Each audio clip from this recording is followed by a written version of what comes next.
ವೀಕ್ಷಕರೇ, ಕಳ್ಳ ಪೊಲೀಸ್ ಆಟದಲ್ಲಿ ಕಳ್ಳ ಎಷ್ಟೇ ಚಮಕಾಯಿಸಿದ್ರು ಕೊನೆಗೆ ಮೀಸೆ ತಿರುವುದು ಪೊಲೀಸ್ನವರೇ. ಅಪರಾಧ ಲೋಕದ ದುಷ್ಟ ಜಂತುಗಳು ರಂಗೋಲಿ ಕೆಳಗೆ ಸುಳಿದ್ರೆ ಪೊಲೀಸ್ನವರು ರಂಗೋಲಿಯನ್ನ ಬೆನ್ನಿಗೆ ಹಾಕೊಂಡು ಹುಟ್ಟಿರ್ತಾರೆ. ಕ್ರಿಮಿನಲ್ ಎಷ್ಟೇ ಚಾಲಾಕಿಯಾಗಿದ್ರು ಕ್ರೈಮ್ ಸೀನ್ನಲ್ಲಿ ಸುಳಿವೊಂದನ್ನ ಬಿಟ್ಟು ಹೋಗಿರ್ತಾನೆ. ದುಷ್ಟಶಕ್ತಿಗಳ ಬೇಟೆಗೆ ನಿಲ್ಲುವಂತಹ ಪೊಲೀಸರಿಗೆ ಬೆಸ್ಟ್ ಫ್ರೆಂಡ್ ರೀತಿ ಕೆಲಸ ಮಾಡೋದೇ ಈ ಕ್ಲೂ.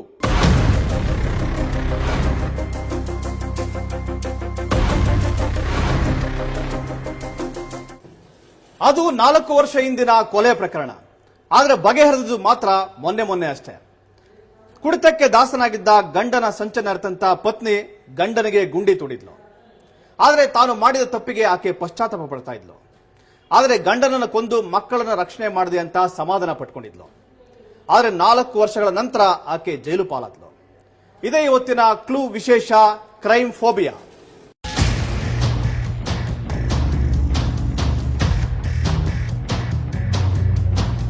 ಪ್ರಿಯ ವೀಕ್ಷಕರೇ, ಯಾಕೋ ಏನೋ ಇವತ್ತು ಸರ್ವಜ್ಞನ ಅದೊಂದು ಮಾತು ನೆನಪಾಗ್ತಿದೆ. ಬೆಚ್ಚನೆ ಮನೆ ಇರಲು, ವೆಚ್ಚಕ್ಕೆ ಹೊನ್ನಿರಲು, ಇಚ್ಛೆಯ ಅರಿತ ಮಡದಿರಲು, ಸ್ವರ್ಗಕ್ಕೆ ಕಿಚ್ಚು ಹಚ್ಚು ಅಂದ ಸರ್ವಜ್ಞ. ಎಂಥ ಒಳ್ಳೆ ನುಡಿ ಮುತ್ತಲ್ವಾ. ಒಮ್ಮೊಮ್ಮೆ ಯಾಕೋ ಏನೋ ಈ ಮಾತು ಕೇಳೋಕಷ್ಟೇ ಚಂದ ಅನಿಸುತ್ತೆ. ಯಾಕಂದ್ರೆ ಇದೆಲ್ಲ ಇದ್ರೂ ಕೆಲವರಿಗೆ ಬದುಕೋಕೆ ಕಷ್ಟ ಆಗತ್ತೆ.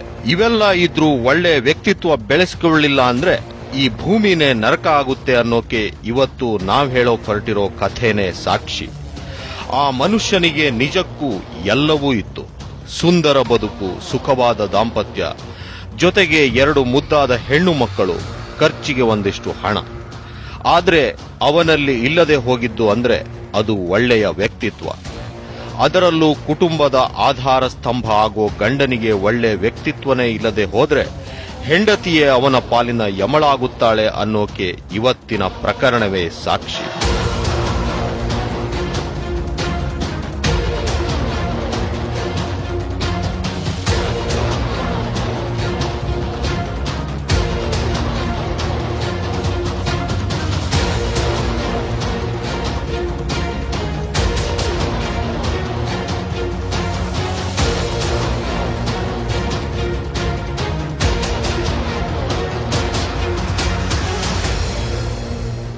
ಇಲ್ಲಿ ಗಂಡನ ಪಾಲಿಗೆ ಹೆಂಡತಿಯೇ ಯಮಳಾಗಿದ್ಲು. ಕೆಟ್ಟ ಗುಣಗಳನ್ನೇ ಅಳವಡಿಸಿಕೊಂಡಿರೋ ಗಂಡನ ಜೊತೆ ಬದುಕೋ ಬದಲು ಗಂಡ ಸತ್ತ ಮುಂಡೆಯಾಗಿ ಬದುಕೋದೇ ಮೇಲು ಅಂತ ನಿರ್ಧರಿಸಿಬಿಟ್ಟಿದ್ಲು. ಯಾವ ಹೆಣ್ಣು ಮಕ್ಕಳು ಕೂಡ ಹಣೆಯ ತಿಲಕ ಅಳಿಸಿಕೊಳ್ಳೋಕೆ ಇಷ್ಟಪಡಲ್ಲ. ಆದ್ರೆ ಆಕೆ ಅಂಥ ನಿರ್ಧಾರ ಮಾಡಿಬಿಟ್ಟಿದ್ಲು. ಆ ನಿರ್ಧಾರಕ್ಕೆ ಬರೋ ಮುನ್ನ ಗಂಡ ಬದಲಾಗ್ತಾನೋ ಅಂತ ಕಾದಿದ್ಲು. ಆತ ಬದಲಾಗಲೇ ಇಲ್ಲ. ಅಪ್ಪ ಮಾಡಿದ್ದ ಆಸ್ತಿಯನ್ನ ಖರ್ಚು ಮಾಡುತ್ತಲೇ ಬಂದನೆ ಹೊರತು ಅದನ್ನ ಬೆಳೆಸೋ ಮನಸ್ಸು ಮಾತ್ರ ಮಾಡಿರ್ಲಿಲ್ಲ. ಕೂತು ತಿನ್ನೋನಿಗೆ ಕುಡಿಕೆ ಹಣ ಸಾಲಲ್ಲ ಅನ್ನೋ ಹಾಗೆ ಆಸ್ತಿಯೆಲ್ಲ ಕರಗುತ್ತಲೇ ಬಂತೆ ಹೊರತು ಯಾವ ಹೊಸ ಬದಲಾವಣೆಯೂ ಕಾಣಲಿಲ್ಲ. ಅಷ್ಟೇ ಆಗಿದ್ದಿದ್ರೂ ಆಕೆ ಸಹಿಸಿಕೊಂಡಿದ್ಲು. ಆದ್ರೆ ಆತನೇ ಹುಟ್ಟಿಸಿದ ಹೆಣ್ಣು ಮಕ್ಕಳಿಗೂ ಅವನು ದುಶ್ಯಾಸನನಾಗಿ ಬಿಟ್ಟಿದ್ದ. ಕುಡಿದು ಬಂದ ಗಂಡನನ್ನ ಹೇಗೋ ಸಹಿಸ್ಕೋಬಹುದು, ಆದ್ರೆ ಮನೆಗೆ ಮಾರಿಯಾಗೋ ಗಂಡನ್ನ ಯಾರ್ತಾನೆ ಸಹಿಸ್ಕೋತಾರೆ? ಅದು ಈಗಿನ ಕಾಲದಲ್ಲಿ ಸಾಧ್ಯನೇ ಇಲ್ಲ.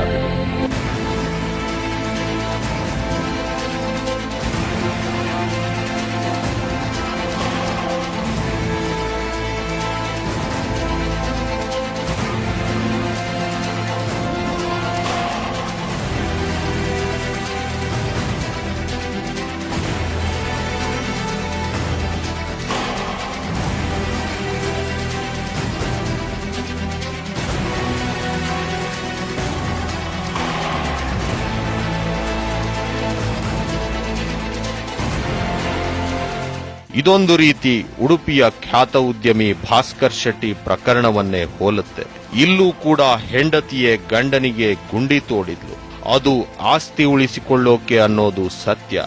ಅಲ್ಲದೆ ಭಾಸ್ಕರ್ ಶೆಟ್ಟಿ ಹೆಂಡತಿ ರಾಜೇಶ್ವರಿ ಹೇಗೆ ಗಂಡನ ಕೊಲೆಗೆ ಅರ್ಚಕನನ್ನ ಬಳಸಿಕೊಂಡಿದ್ಲೋ, ಇಲ್ಲೂ ಕೂಡ ಆಕೆ ತನ್ನ ಗಂಡನಿಗೆ ಚಟ್ಟ ಕಟ್ಟೋಕೆ ಅರ್ಚಕನನ್ನೇ ಬಳಸಿಕೊಂಡಿದ್ಲು. ಭಾಸ್ಕರ್ ಶೆಟ್ಟಿ ಪ್ರಕರಣ ಬಯಲಾದಾಗ ಹೆಂಡತಿಯೇ ಗಂಡನನ್ನ ಕೊಲೆ ಮಾಡಿಸಿದ್ದಾಳೆ ಅನ್ನೋದಕ್ಕಿಂತ ಅರ್ಚಕನೊಬ್ಬ ಕೊಲೆ ಮಾಡಿದ್ದು ಚರ್ಚೆಗೆ ಗ್ರಾಸವಾಗಿತ್ತು. ಅಲ್ಲದೆ ಅರ್ಚಕರ ಪೈಕಿ ಕೈಗೆ ನೆತ್ತರು ಅಂಟಿಸಿಕೊಂಡವರಲ್ಲಿ ನಿರಂಜನ್ ಭಟ್ನೆ ಮೊದಲಿಗ ಅನ್ನೋ ಮಾತು ಕೂಡ ಕೇಳಿ ಬಂದಿತ್ತು. ಆದರೆ 4 ವರ್ಷಗಳ ಹಿಂದೆಯೇ ಮತ್ತೊಬ್ಬ ಅರ್ಚಕ ನಿರಂಜನ ಭಟ್ಟನನ್ನೇ ಬೀಟ್ ಮಾಡಿದ್ದ. ಆದರೆ ಬಯಲಾಗಿದ್ದು ಮಾತ್ರ ಬರೋಬ್ಬರಿ 4 ವರ್ಷದ ನಂತರ.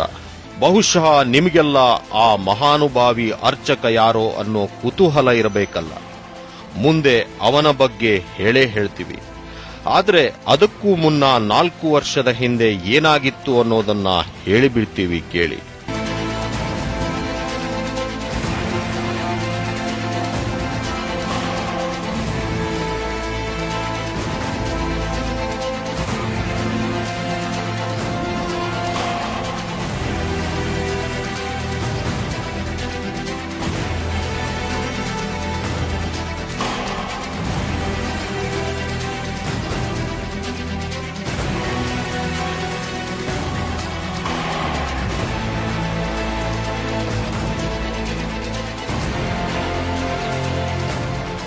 ಇದು 4 ವರ್ಷದ ಹಿಂದಿನ ಕಥೆ.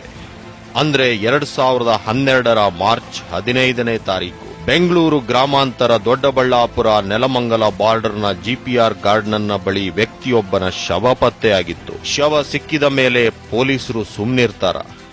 ದೊಡ್ಡಬಳ್ಳಾಪುರ ತಾಲೂಕಿನ ದೊಡ್ಡಬೆಳವಂಗಲ ಪೊಲೀಸ್ ಠಾಣೆಯಲ್ಲಿ ಕಂಪ್ಲೇಂಟ್ ಲಾಡ್ಜ್ ಆಗಿತ್ತು.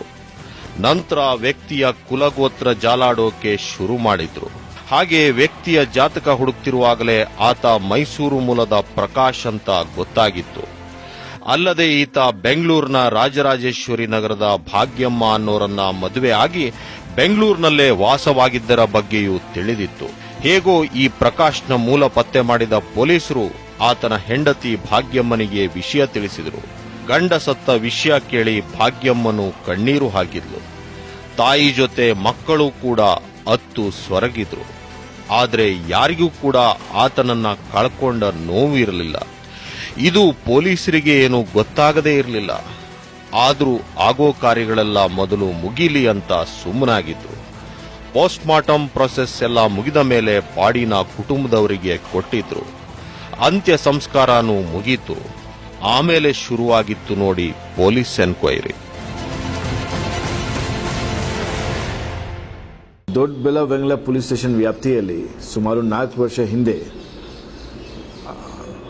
16/3/2012 ಆ ಟೈಮ್ನಲ್ಲಿ ಅಲ್ಲಿ ಒಂದು Prakash K dead body GPR garden ಮುಂದುಗಡೆ ಮದುರೈ ರೋಡ್ನಲ್ಲಿ ಸಿಕ್ತು. ಅಲ್ಲಿ ಇಂಕ್ವೈರಿ ಮಾಡಲಾಗ ಪ್ಲಸ್ ಬಾಡಿ ನೋಡಿದಾಗ ಈಗ ಸಾಕಷ್ಟು ಕಡೆ ಸ್ಟ್ಯಾಬ್ ಇಂಜರೀಸ್ ಕೂಡ ಇತ್ತು. ತಲೆ ಹಿಂದುಗಡೆ ಮತ್ತು ಬಾಡಿ ಮೇಲೆ ಸ್ಟ್ಯಾಬ್ ಇಂಜರಿ ಕೂಡ ಇತ್ತು. ಸೊ ಅದೇ ಸಂಬಂಧಪಟ್ಟೆ ದೊಡ್ಡಬೆಳವಂಗಲ ಪೊಲೀಸ್ ಸ್ಟೇಷನ್ನಲ್ಲಿ ಆ ಟೈಮ್ನಲ್ಲಿ ಕೇಸ್ ಕೂಡ ರಿಜಿಸ್ಟರ್ ಆಯಿತು. ಅಂತ್ಯ ಸಂಸ್ಕಾರ ಎಲ್ಲ ಮುಗಿದ ಮೇಲೆ ಪ್ರಕಾಶ್ನ ಹೆಂಡತಿಯನ್ನ ಪೊಲೀಸರು ಎನ್ಕ್ವೈರಿ ಮಾಡಿದ್ರು. ಗಂಡ ನಾಪತ್ತೆಯಾದ್ರೂ ಯಾಕೆ ಪೊಲೀಸ್ ಕಂಪ್ಲೇಂಟ್ ಕೊಟ್ಟಿಲ್ಲ ಅಂತ ಕೇಳಿದ್ರು. ಅದಕ್ಕೆ ಭಾಗ್ಯಮ್ಮ ಅವರೇನು ಮನೆಯಿಂದ ಹೊರಹೋಗೋದು ಹೊಸದೇನಲ್ಲ, ಅವರಿಗೆ ಇಷ್ಟ ಬಂದಾಗ ಹೋಗ್ತಿದ್ರು ಬರ್ತಿದ್ರು. ಯಾವತ್ತು ಎಲ್ಲಿಗೆ ಹೋಗ್ತೀನಿ ಯಾವಾಗ ಬರ್ತೀನಿ ಅಂತಾನು ಹೇಳ್ತಿರ್ಲಿಲ್ಲ.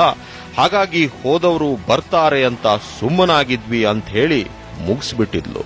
ಹಾಗಾಗಿ ದೊಡ್ಡಬೆಳವಂಗಲ ಪೊಲೀಸರಿಗೆ ಕೊಲೆ ಹಿಂದಿನ ರಹಸ್ಯ ತಿಳಿದೆ ಕೊನೆಗೆ ಕೈ ಬಿಟ್ಟಿದ್ರು.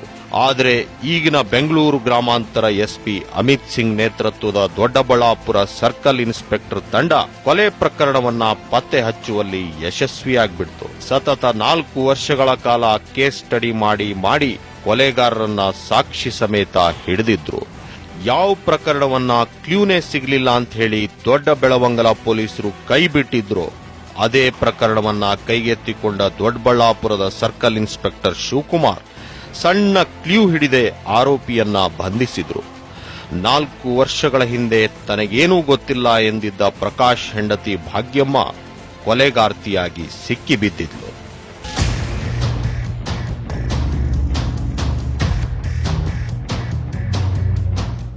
ಏನೂ ಗೊತ್ತಿಲ್ಲ ಅಂತಿದ್ದವಳು ಅದು ಹೇಗೆ ಸಿಕ್ಕಿಬಿದ್ಲು? ಇಷ್ಟಕ್ಕೂ ಹೆಂಡತಿ ಗಂಡನನ್ನ ಕೊಲೆ ಮಾಡೋದಕ್ಕೆ ಕಾರಣ ಆದ್ರೂ ಏನು? ಆಸ್ತಿ ವಿಚಾರಕ್ಕೇನಾದರೂ ಕೊಲೆ ಮಾಡಿದ್ಲ? ಅಷ್ಟಕ್ಕೂ ಅರ್ಚಕ ಗುರುಪ್ರಸಾದ್ ಯಾರು?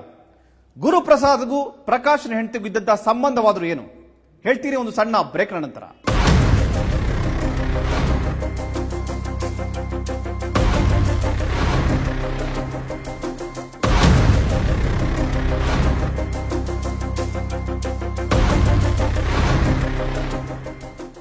ಗಂಡ ಅಂದ್ರೆ ಅವನು ಆ ಮನೆಯ ಆಧಾರ ಸ್ತಂಭ. ಆದರೆ ಅವನು ಇಲ್ಲಿ ಕುಡಿತಕ್ಕೆ ದಾಸನಾಗಿದ್ದ. ಜೀವನದ ಪಾಠ ಕಲಿಸಬೇಕಾಗಿದ್ದ ಅಪ್ಪ ಮಕ್ಕಳನ್ನ ಕಾಮದ ದೃಷ್ಟಿಯಿಂದ ನೋಡ್ತಾ ಇದ್ದ. ಇದ್ದ ಇಬ್ಬರು ಹೆಣ್ಣುಮಕ್ಕಳಿಗೆ ಒಂದು ಗತಿ ಕಾಣಿಸೋದಕ್ಕೆ ಸಂಚು ರೂಪಿಸಿದ್ದ. ಇಲ್ಲೂ ಕೂಡ ಹೆಂಡತಿಯೇ ಗಂಡನಿಗೆ ಚಟ್ಟ ಕಟ್ಟಿದ್ಲು. ಅವಳು ಚಟ್ಟ ಕಟ್ಟಿದ್ದು ತನ್ನ ಗಂಡನಿಗೆ ಮಾತ್ರ ಅಲ್ಲ, ಕಾಮುಕ ಅಪ್ಪನಿಗೂ ಕೂಡ. ಈ ಪ್ರಕಾಶ ಏನು ಸಭ್ಯಸ್ಥ ಮನುಷ್ಯನಾಗಿರ್ಲಿಲ್ಲ. ಹೆಂಡತಿಯನ್ನ ಕಟ್ಕೊಂಡು ಮೈಸೂರು ಬಿಟ್ಟು ಬೆಂಗಳೂರಿನ ರಾಜರಾಜೇಶ್ವರಿ ನಗರಕ್ಕೆ ಶಿಫ್ಟ್ ಆಗಿದ್ದ.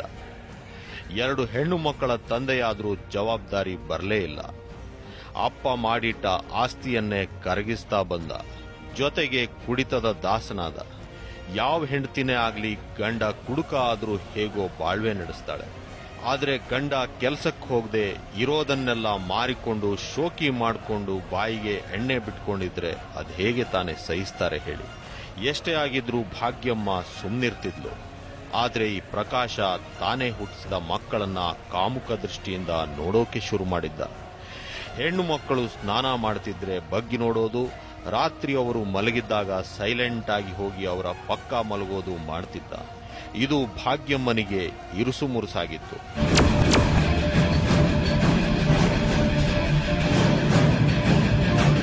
ತಂದೆ ಆದವನು ಹೆಣ್ಮಕ್ಳಿಗೆ ಒಳ್ಳೆ ಎಜುಕೇಶನ್ ಕೊಡಿಸೋದು, ಅವರ ಬದುಕಿಗೊಂದು ದಾರಿ ಮಾಡೋದನ್ನ ನೋಡ್ತಾರೆ.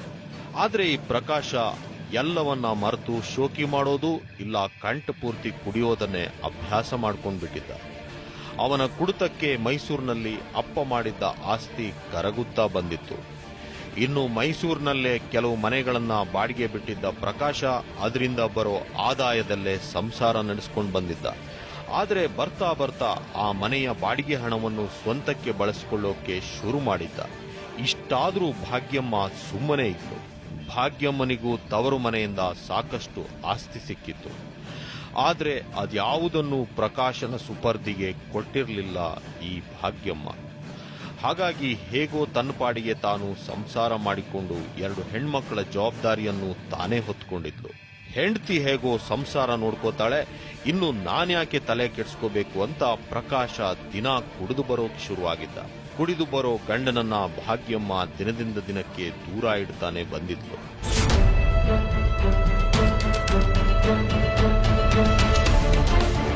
ಇದಿಷ್ಟೇ ಆಗಿದ್ದಿದ್ರೆ ಪ್ರಕಾಶ ಅದ್ಯಾವುದೋ ಬಯಲಲ್ಲಿ ಹೆಣವಾಗ್ತಿರ್ಲಿಲ್ಲ. ಆದ್ರೆ ಈ ಪ್ರಕಾಶ ತನ್ನ ಮಗಳನ್ನೇ ತಲೆ ಹಿಡಿಯೋಕೆ ಸ್ಕೆಚ್ ಹಾಕಿಬಿಟ್ಟಿದ್ದ. ಬಾಂಬೆಯಲ್ಲಿದ್ದ ತಮ್ಮನ ಮಾತು ಕೇಳಿ ಮಗಳನ್ನ ಬಾಂಬೆ ರೆಡ್ ಲೈಟ್ ಏರಿಯಾಗೆ ಪಾರ್ಸಲ್ ಮಾಡೋಕೆ ಯೋಚನೆ ಮಾಡಿದ್ದ. ಅವನತ್ತ ಮಗಳಿಗೆ ಹಳ್ಳ ತೋಡುವಾಗ್ಲೇ ಇತ್ತ ಭಾಗ್ಯಮ್ಮ ಗಂಡನಿಗೆ ಗುಂಡಿ ತೋಡಕ್ಕೆ ರೆಡಿ ಮಾಡಿದ್ಲು.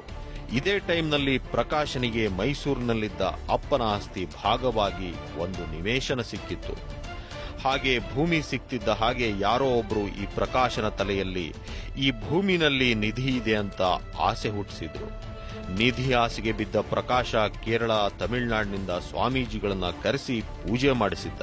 ಬಂದವರೆಲ್ಲ ಇಲ್ಲಿ ನಿಧಿ ಇದೆ ಅಂತ ಹೇಳ್ತಿದ್ದಾಗೆ ಪ್ರಕಾಶ ಉಪ್ಪರಿಗೆಯ ಕನಸು ಕಂಡಿದ್ದ. ಆದ್ರೆ ನಿಧಿ ತೆಗೆದುಕೊಡ್ಬೇಕಾದ್ರೆ ಲಕ್ಷಗಟ್ಲೆ ಹಣ ಕೊಡಬೇಕಾಗತ್ತೆ ಅಂತ ಸ್ವಾಮೀಜಿಗಳು ಹೇಳಿದ್ರು. ಹಾಗಾಗಿ ಪ್ರಕಾಶ್ ಸೈಟ್ ಮೇಲೆ ಬ್ಯಾಂಕ್ನಿಂದ 20 ಲಕ್ಷ ಲೋನ್ ಕೂಡ ತೆಗೆದಿದ್ದ. ಇಷ್ಟಾದ್ರೂ ಸ್ವಾಮೀಜಿಗಳು ನಿಧಿ ಹೊರತೆಗೆಯೋಕೆ ನರಬಲಿ ಆಗಬೇಕು ಅಂತ ಪ್ರಕಾಶನ್ನ ನಂಬಿಸಿದ್ರು. ಅವರು ನರಬಲಿ ಅಂತಿದ್ದ ಹಾಗೆ ಈ ಪ್ರಕಾಶ ತನ್ನ 2ನೇ ಮಗಳನ್ನ ನೆನೆಸಿಕೊಂಡಿದ್ದ. ಆಕೆ ನರ ದೌರ್ಬಲ್ಯದಿಂದ ನರಳುತ್ತಿದ್ಲು. ಹಾಗಾಗಿ ಅವಳನ್ನೇ ಬಲಿ ಕೊಟ್ರಾಯ್ತು ಅಂತ ತೀರ್ಮಾನಿಸಿದ್ದ. ಒಟ್ನಲ್ಲಿ ಪ್ರಕಾಶ ದೊಡ್ಡ ಮಗಳನ್ನ ತಲೆ ಹಿಡಿದು ಚಿಕ್ಕ ಮಗಳನ್ನ ಬಲಿ ಕೊಡೋಕೆ ವೇದಿಕೆ ಸಿದ್ಧ ಮಾಡಿಬಿಟ್ಟಿದ್ದ.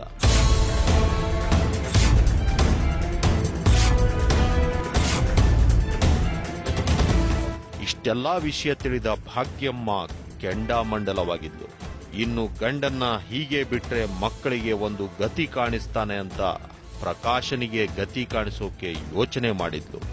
ಏನ್ ಮಾಡೋದು ಅಂತ ಯೋಚಿಸುತ್ತಿದ್ದಾಗ ಭಾಗ್ಯಮ್ಮನಿಗೆ ಥಟ್ ಅಂತ ಹೊಳೆಯೋದೆ ನೆಲಮಂಗಲ ಅರಿಶಿನಕುಂಟೆಯ ದೇವಾಲಯವೊಂದರ ಅರ್ಚಕ ಗುರುಪ್ರಸಾದ್.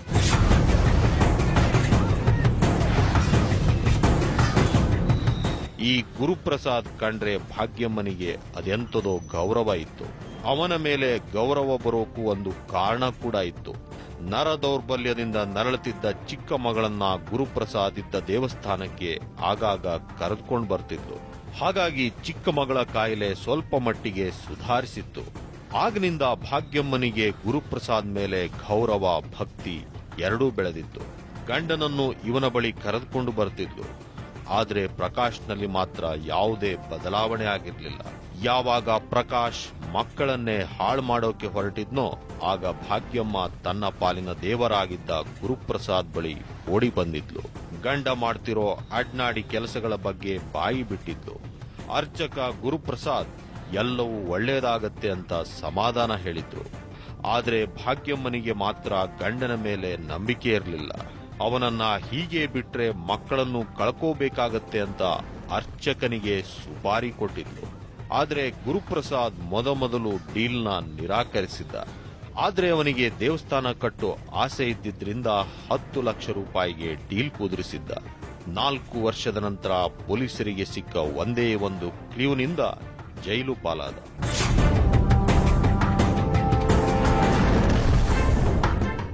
ಡೀಲ್ ತೆಗೆದುಕೊಂಡಂತ ಅರ್ಚಕ ಪ್ರಕಾಶನ್ನ ಮುಗಿಸಿದ್ದು ಹೇಗೆ?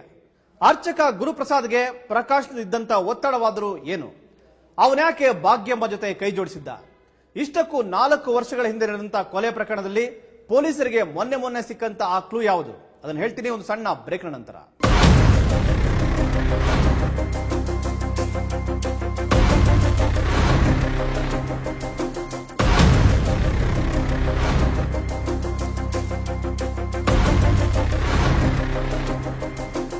ಅವಳೇನೋ ಡೀಲ್ ಕೊಟ್ಟು ಗಂಡನನ್ನ ಮುಗಿಸಿದ್ಲು.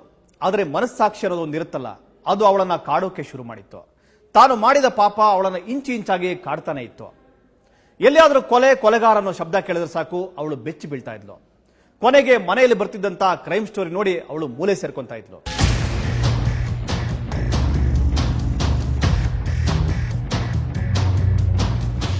ಭಾಗ್ಯಮ್ಮ ಡೀಲ್ ಕೊಡ್ತಿದ್ದ ಹಾಗೆ ಮೊದಲು ಹೆದರಿದ್ದ ಅರ್ಚಕ ಗುರುಪ್ರಸಾದ್ ಯಾವಾಗ ಪ್ರಕಾಶ್ನಿಂದ ಒತ್ತಡ ಶುರುವಾಗಿತ್ತೋ ಆಗ ಡೀಲ್ ಒಪ್ಕೊಂಡಿದ್ದ. ಈ ಗುರುಪ್ರಸಾದ್ ದೇವರ ಹೆಸರಲ್ಲಿ ಪ್ರಕಾಶ್ನಿಂದ ದುಡ್ಡು ಪಡೆದಿದ್ದ. ಆದರೆ ಪ್ರಕಾಶನಿಗೆ ದುಡ್ಡಿನ ಅನಿವಾರ್ಯ ಇದ್ದಿದ್ರಿಂದ ಗುರುಪ್ರಸಾದ್ನ ಹತ್ರ ಕೊಟ್ಟ ದುಡ್ಡನ್ನ ಕೇಳೋಕೆ ಶುರು ಮಾಡಿದ್ದ. ಪ್ರಕಾಶ್ ಯಾವಾಗ ದುಡ್ಡು ಕೊಡಿ ಅಂತ ಪೀಡಿಸೋಕೆ ಶುರು ಮಾಡಿದ್ನೋ ಆಗ ಗುರುಪ್ರಸಾದ್ ತನ್ನ ಕಷ್ಟವನ್ನ ಭಾಗ್ಯಮ್ಮನ ಹತ್ರ ಹೇಳ್ಕೊಳ್ಳೋಕೆ ಶುರುವಾದ. ಅದಕ್ಕೆ ಭಾಗ್ಯಮ್ಮ, ನಾನು ಅವತ್ತೇ ನಿಮಗೆ 10 ಲಕ್ಷ ರೂಪಾಯಿ ಕೊಡ್ತೀನಿ, ಅವನನ್ನ ಮುಗಿಸಿ ಅಂದೆ, ನೀವು ಕೇಳಿಲ್ಲ. ಈಗ ನಿಮ್ಮ ಕುತ್ತಿಗೆಗೆ ಬಂದಿದೆ ನೋಡಿ, ಈಗಲಾದ್ರೂ ಯೋಚನೆ ಮಾಡಿ ನೀವು ಅವನ ಕಥೆಯನ್ನ ಮುಗಿಸಿದ್ರೆ ನಿಮ್ಮ ದುಡ್ಡು ಉಳಿಯತ್ತೆ, ನನ್ನ ಕಡೆಯಿಂದಲೂ 10 ಲಕ್ಷ ರೂಪಾಯಿ ಸಿಗತ್ತೆ, ಅವನ ಕತೆ ಮುಗಿಸ್ಬಿಡಿ ಅಂದಿದ್ಲು. ದೇವಸ್ಥಾನಕ್ಕೆ ಬಂದು ಅಡ್ವಾನ್ಸ್ ಕೂಡ ಕೊಟ್ಟು ಹೋಗಿದ್ಲು. ಬಂದ ದುಡ್ಡಲ್ಲಿ ದೇವಸ್ಥಾನ ಕಟ್ಟಿಸಿ ಮತ್ತಷ್ಟು ಆದಾಯ ಮಾಡ್ಕೋಬಹುದು ಅಂತ ಕೊನೆಗೂ ಡೀಲ್ ಒಪ್ಕೊಂಡಿದ್ದ ಗುರುಪ್ರಸಾದ್. ಈಗ ಅದು ಭಾಗ್ಯಮ್ಮ ಆ ಟೈಮ್ನಲ್ಲಿ ಗುರುಪ್ರಸಾದ್ಗೆ ಕೇಳಿದರು, ಈ ಗಂಡ ಸರಿ ಇಲ್ಲ ಹಂಗೆ ಮಾಡ್ತಾರೋ. ಸೊ ಗುರುಪ್ರಸಾದ್ ಆಯಿತು, ನಾನು ಏನೊಂದು ಮಾಡಿಕೊಡ್ತೀನಿ. ಸೊ ಆ ಟೈಮ್ನಲ್ಲಿ ಇದು ಇಬ್ಬರು ಆಟೋ ಡ್ರೈವರ್ಗೆ ಕಳಿಸ್ಕೊಂಡು ನೀವು ಅಲ್ಲಿ ಪ್ರಕಾಶ್ಗೆ ಕೊಲೆ ಮಾಡಿ ನಾನು ಹಣ ಕೊಡ್ತೀನಿ, ಆ ಥರ ಆ ಟೈಮಲ್ಲಿ ಚರ್ಚೆ ಆಯಿತು, ಮತ್ತೆ ತೀರ್ಮಾನ ಆಯಿತು. ಪ್ರಕಾಶ್ನ ಕಥೆ ಮುಗಿಸೋದು ಕನ್ಫರ್ಮ್ ಆಗ್ತಿದ್ದಾಗೆ ಗುರುಪ್ರಸಾದ್ ತನ್ನ ದೇವಸ್ಥಾನಕ್ಕೆ ಬರ್ತಿದ್ದ ನೆಲಮಂಗಲದ ಗುಟ್ಟೆಪಾಳ್ಯದ ನಿವಾಸಿಗಳಾದ ಆಟೋ ಚಾಲಕ ರಂಗಸ್ವಾಮಿ, ಮಲ್ಲೇಶ್ಗೆ ಕಾಲ್ ಮಾಡಿ ಕರೆಸಿಕೊಂಡಿದ್ದ. ಬಂದವರಿಗೆ ಒಂದು ಡೀಲ್ ಇದೆ, ಮಾಡಿ ಮುಗಿಸಿದ್ರೆ ಕೈ ತುಂಬಾ ಹಣ ಕೊಡ್ತೀನಿ ಅಂತ ಪ್ರಕಾಶ್ನ ಫೋಟೋವನ್ನ ಅವರಿಬ್ಬರ ಕೈಯಲ್ಲಿಟ್ಟಿದ್ದ. ಡೀಲ್ ಏನು ಅನ್ನೋದು ಅವರಿಗೆ ಗೊತ್ತಾಗ್ತಿದ್ದ ಹಾಗೆ ಅಲ್ಲಿಂದ ಜಾಗ ಖಾಲಿ ಮಾಡಿ ಪ್ರಕಾಶ್ನನ್ನ ಮೀಟ್ ಮಾಡಿದ್ರು.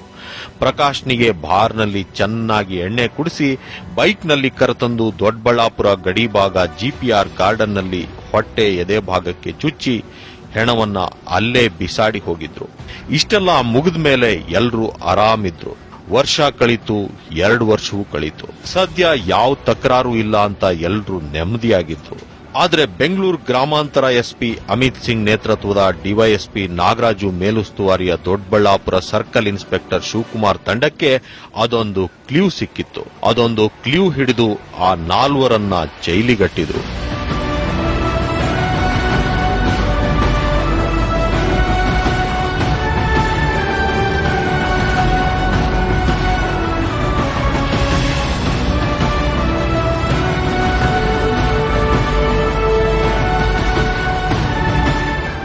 ಇಲ್ಲಿ ಪೊಲೀಸರಿಗೆ ಸಿಕ್ಕಿದ್ದ ಕ್ಲೂ ನಿಜಕ್ಕೂ ವಿಚಿತ್ರವಾದುದು. ಆ ಕ್ಲೂ ಸಿಗೋಕ್ಕೂ ಮುನ್ನ ಪೊಲೀಸರು ಸಾಕಷ್ಟು ಸಲ ಭಾಗ್ಯಮ್ಮನನ್ನ ವಿಚಾರಣೆ ನಡೆಸಿದ್ರು. ಆದರೆ ಭಾಗ್ಯಮ್ಮ ಮಾತ್ರ ಸತ್ಯವನ್ನ ಬಿಟ್ಕೊಟ್ಟಿರಲಿಲ್ಲ. ತನಗೇನು ಗೊತ್ತಿಲ್ಲ ಅಂತಾನೆ ಹೇಳ್ಕೊಂಡು ಬಂದಿದ್ಲು. ಸೆಪ್ಟೆಂಬರ್ 24ನೇ ತಾರೀಕು ವಿಚಾರಣೆಗೆ ಅಂತ ಬಂದ ಭಾಗ್ಯಮ್ಮನಿಗೆ ತಪ್ಪಿಸಿಕೊಳ್ಳೋಕೆ ಸಾಧ್ಯನೇ ಆಗಲಿಲ್ಲ. ಪೊಲೀಸರು ಕೊಟ್ಟ ಕಾಟಕ್ಕೆ ಸತ್ಯ ಬಾಯ್ಬಿಟ್ಟಿದ್ಲು. ಹಾಗಂತ ಪೊಲೀಸರೇನು ಭಾಗ್ಯಮ್ಮಳಿಗೆ 3rd ಡಿಗ್ರಿ ಟ್ರೀಟ್ಮೆಂಟ್ ಕೊಟ್ಟಿರಲಿಲ್ಲ. ಅವರು ಭಾಗ್ಯಮ್ಮಳ ಮುಂದೆ ಟಿವಿ ಇಟ್ಟು ಸ್ಟೋರಿ ತೋರಿಸಿದ್ರು. ಸ್ಟೋರಿ ಯಾವುದು ಗೊತ್ತಾ? ಬೇರಾವುದು ಅಲ್ಲ, ಕ್ರೈಮ್ ಸ್ಟೋರಿ. ಕ್ರೈಮ್ ಸ್ಟೋರಿ ನೋಡ್ತಿದ್ದ ಹಾಗೆ ಭಾಗ್ಯಮ್ಮ ನರ್ವಸ್ ಆಗೋಕೆ ಶುರುವಾಗಿದ್ಲು. ಹಣೆಯಲ್ಲಿ ಬೆವರು, ಮೈಯಲ್ಲಿ ನಡುಕ ಶುರುವಾಗಿತ್ತು. ಅಲ್ಲಿಗೆ ಪೊಲೀಸರಿಗೆ ಭಾಗ್ಯಮ್ಮಳ ಹತ್ರ ಯಾವುದೋ ಸತ್ಯ ಅಡಗಿದೆ ಅನ್ನೋದು ಕನ್ಫರ್ಮ್ ಆಗಿ ಹೋಗಿತ್ತು. ಬಿಟ್ಟು ಬಿಡದೆ ಕ್ರೈಮ್ ಸ್ಟೋರಿಯನ್ನ ತಿರುಗಿಸಿ ಮುರುಗಿಸಿ ಹಾಕಿದ್ರು. ಅಲ್ಲಿಗೆ ಭಾಗ್ಯಮ್ಮ ಸಾಕು, ನಾನಿನ್ನು ನೋಡ್ಲಾರೆ ಅಂತ ಕಿರ್ಚಾಡ್ಕೊಂಡಿದ್ಲು. ಅದಕ್ಕೆ ಪೊಲೀಸರು ಯಾಕೆ ಹೆದರ್ತೀಯ ಅಂತಿದ್ದಾಗೆ ಸತ್ಯವೆಲ್ಲ ಹೊರಗ್ ಬಿತ್ತೋಯ್ತು. ಅಷ್ಟಕ್ಕೂ ಈ ಪೊಲೀಸರಿಗೆ ಈ ಕ್ಲೂ ಸಿಕ್ಕಿದ್ದೇಗೆ ಗೊತ್ತಾ? ಮೊದಲಿಂದಲೂ ಪೊಲೀಸರಿಗೆ ಭಾಗ್ಯಮ್ಮಳ ಮೇಲೆ ಡೌಟ್ ಇದ್ದೇ ಇತ್ತು. ಆದರೆ ವಿಚಾರಣೆಯಲ್ಲಿ ಆಕೆ ಸತ್ಯವನ್ನ ಬಾಯ್ಬಿಟ್ಟಿರಲಿಲ್ಲ. ಹಾಗಂತ ಪೊಲೀಸರು ಕೂಡ ಸುಮ್ಮನಿರಲಿಲ್ಲ. ಭಾಗ್ಯಮ್ಮಳ ಮೇಲೆ ಒಂದು ಕಣ್ಣಿಟ್ಟಿದ್ರು. ಗಂಡ ಸತ್ತ ಬಳಿಕ ಭಾಗ್ಯಮ್ಮ ಅಣ್ಣನ ಮನೆಯಲ್ಲಿ ವಾಸವಾಗಿದ್ಲು. ಆಗ ಈ ಭಾಗ್ಯಮ್ಮನಿಗೆ ಕ್ರೈಮ್ ಸ್ಟೋರಿ ನೋಡಿದ್ರೆ ಆಗ್ತಿರ್ಲಿಲ್ಲ. ಯಾರಾದರೂ ಕೊಲೆ ಸುಲಿಗೆ ಅಂತ ಮಾತಾಡ್ತಿದ್ದಾಗೆ ನರ್ವಸ್ ಆಗ್ತಿದ್ಲು. ಅದು ಎಷ್ಟರ ಮಟ್ಟಿಗೆ ಅಂದ್ರೆ, ನೀವು ವಿಷ್ಣುವರ್ಧನ್ ಲಕ್ಷ್ಮಿ ಜೋಡಿ ಅಭಿನಯದ ಅವಳ ಹೆಜ್ಜೆ ಫಿಲ್ಮ್ ನೋಡಿದ್ರೆ ನಿಮಗೆ ಗೊತ್ತಾಗುತ್ತೆ.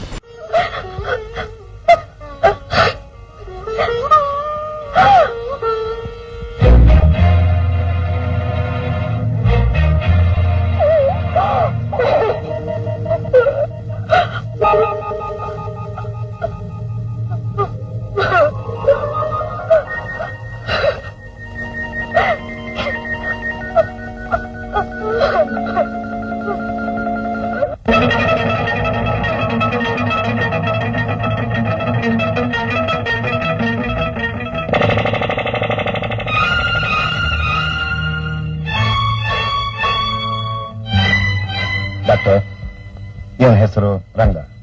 ಹಲೋ ಮಿಸ್ಟರ್ ರಂಗ, ಇವನ್ನ ತೋರಿಸೋ.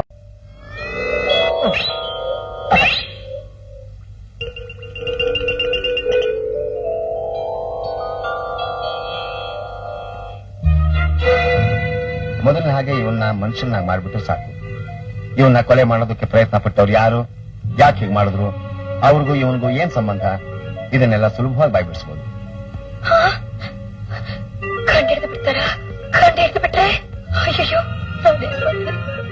ಆ ಫಿಲ್ಮ್ನಲ್ಲಿ ರಂಗ ಪಾತ್ರದ ಅಂಬರೀಷ್ನನ್ನ ಸೀತಾ ಪಾತ್ರದ ಲಕ್ಷ್ಮಿ ಕೊಲೆ ಮಾಡಿರ್ತಾಳೆ. ಆದರೆ ರಂಗ ಅದೇಗೋ ಬದುಕಿರ್ತಾನೆ. ಆದರೆ ಜ್ಞಾಪಕ ಶಕ್ತಿ ಕಳೆದುಕೊಂಡು ಸೀತಮ್ಮ ಗಂಡ ಮಾನಸಿಕ ವೈದ್ಯ ಪಾತ್ರಧಾರಿ ವಿಷ್ಣುವರ್ಧನ್ ಹತ್ರ ಚಿಕಿತ್ಸೆಗೆ ಬಂದಿರ್ತಾನೆ. ಅವನನ್ನ ನೋಡಿದ ಮೇಲೆ ಸೀತಮ್ಮ ತಾನೆಲ್ಲಿ ಸಿಕ್ಕಿ ಬೀಳ್ತೀನಿ ಅಂತ ಅದೇಗೆ ಒದ್ದಾಡಿದ್ಲೋ, ಇಲ್ಲಿ ಭಾಗ್ಯಮ್ಮ ಕೂಡ ಅದೇ ರೀತಿ ಆಡ್ತಿದ್ಲು. ಮೊದಲೇ ಇವಳ ಮೇಲೆ ಕಣ್ಣಿಟ್ಟಿದ್ದ ಪೊಲೀಸರು ಈ ವಿಷಯವನ್ನ ಅವಳ ಅಣ್ಣನಿಂದ ತಿಳ್ಕೊಂಡಿದ್ರು. ವಿಷಯ ತಿಳಿದಿದ್ದಾಗೆ ಭಾಗ್ಯಮ್ಮನನ್ನ ಪೊಲೀಸರು ಕರೆದುಕೊಂಡು ಹೋಗಿ ಕ್ರೈಮ್ ಸ್ಟೋರಿ ಹಾಕಿ ಅವಳ ಕ್ರೈಮ್ ಸ್ಟೋರಿಯನ್ನ ಬಯಲು ಮಾಡಿದ್ರು. ಕೊನೆಗೆ ಭಾಗ್ಯಮ್ಮನ ಜೊತೆ ದುರ್ಗಮ್ಮ ದೇವಸ್ಥಾನದ ಅರ್ಚಕ ಗುರುಪ್ರಸಾದ್, ಆಟೋ ಚಾಲಕ ರಂಗಸ್ವಾಮಿ, ಮಲ್ಲೇಶ್ನನ್ನ ಒದ್ದು ಜೈಲಿಗಟ್ಟಿದ್ರು. ಸುಮಾರು 2 ತಿಂಗಳ ಹಿಂದೆ ಲೋಕಲ್ ಪೊಲೀಸ್ಗೆ ಮಾಹಿತಿ ಬಂತು ಇದಕ್ಕೆ ಸಂಬಂಧಪಟ್ಟೆ. ಅದಕ್ಕೆ ಮಾಹಿತಿ ಪರ್ಸ್ಯೂ ಮಾಡಿಕೊಂಡು ಈಗ ಕೊನೆಗೆ ಕೇಸ್ ಡಿಟೆಕ್ಟ್ ಆಯಿತು. ಇದು ಕೇಸ್ನಲ್ಲಿ ಅವ್ರ ಹೆಂಡತಿಗೆ ಪಾತ್ರ ಇದೆ, ಮತ್ತು ಜೊತೆಗೆ ಒಂದು ಗುರುಪ್ರಸಾದ್ ಅವನು ಅಚ್ಚರ್ಕೋ ಅಲ್ಲಿ ನೇಲ್ಮಂಗಲ ಹತ್ರ ಅರಸನಕೋಟೆ ಇದೆ, ಅಲ್ಲಿ ದುರ್ಗಮ್ಮ ದೇವಸ್ಥಾನ ಅಚ್ಚರ್ಕೆ ಅವರು, ಅವನಿಗೂ ಕೂಡ ಪಾತ್ರ ಇದೆ. ಮತ್ತೆ ಜೊತೆಗೆ ರಂಗಸ್ವಾಮಿ ಮತ್ತೆ ಒಂದು ಹರೀಶ್, ಈ ಇಬ್ರು ಜನ ಆಟೋ ಡ್ರೈವರ್ ಕೂಡ ಕೇಸ್ನಲ್ಲಿ ಪಾತ್ರ ಇದೆ. ಸೊ ಈಗ 4 ಜನ ಸೇರಿಕೊಂಡು ಪ್ಲ್ಯಾನ್ ಮಾಡಿಕೊಂಡು ಪ್ರಕಾಶ್ಗೆ ಮರ್ಡರ್ ಮಾಡಿರೋ. ಸೊ ಆಲ್ರೆಡಿ 4 ಜನಕ್ಕೆ ಅರೆಸ್ಟ್ ಮಾಡಲಾಗಿದೆ, 4 ಜನ ಜುಡಿಷಿಯಲ್ ಕಸ್ಟಡಿನಲ್ಲಿದೆ. ಒಟ್ನಲ್ಲಿ 4 ವರ್ಷದ ನಂತರ ಪ್ರಕಾಶ್ನ ಕೊಲೆ ಪ್ರಕರಣ ಬಯಲಾಗಿತ್ತು. ವಿಪರ್ಯಾಸ ಅಂದ್ರೆ ಅರ್ಚಕನೊಬ್ಬ ಈ ಕೊಲೆಯಲ್ಲಿ ಇನ್ವಾಲ್ವ್ ಆಗಿದ್ದು, ನೆತ್ತರು ಅಂಟಿಸಿಕೊಂಡಿದ್ದ ಕೈಯಲ್ಲೇ ಪ್ರತಿದಿನ ದುರ್ಗಮ್ಮನ ಹಣೆಗೆ ಕೆಂಪು ತಿಲಕ ಇಡುತ್ತಿದ್ದ.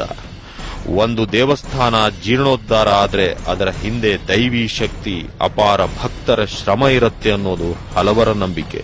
ಬಟ್ ಇಲ್ಲಿ ಅರ್ಚಕ ಗುರುಪ್ರಸಾದ್ ಇದನ್ನ ಸುಳ್ಳಾಗಿಸಿದ್ದ. ಈ ದೇವಸ್ಥಾನದ ಜೀರ್ಣೋದ್ಧಾರದ ಹಿಂದೆ ವ್ಯಕ್ತಿಯೊಬ್ಬನ ರಕ್ತತರ್ಪಣವಾಗಿದೆ. ಕೊಲೆ ಡೀಲ್ನಲ್ಲಿ ಗಳಿಸಿದ ಹಣದಲ್ಲಿ ಈ ದೇವಸ್ಥಾನ ನವೀಕರಣಗೊಂಡಿದೆ. ದೇವಸ್ಥಾನದ ನಿರ್ಮಾತೃ ಅರ್ಚಕ ಮಾತ್ರ ಜೈಲು ಪಾಲಾಗಿದ್ದಾನೆ. ಇನ್ನು ಕಾಮುಕ ಅಪ್ಪನಿಂದ ಹೆಣ್ಣು ಮಕ್ಕಳನ್ನ ಉಳಿಸೋಕೆ ಹೋಗಿ ಭಾಗ್ಯಮ್ಮ ಕೂಡ ಜೈಲು ಪಾಲಾಗಿರೋದು ನಿಜಕ್ಕೂ ದುರಂತ.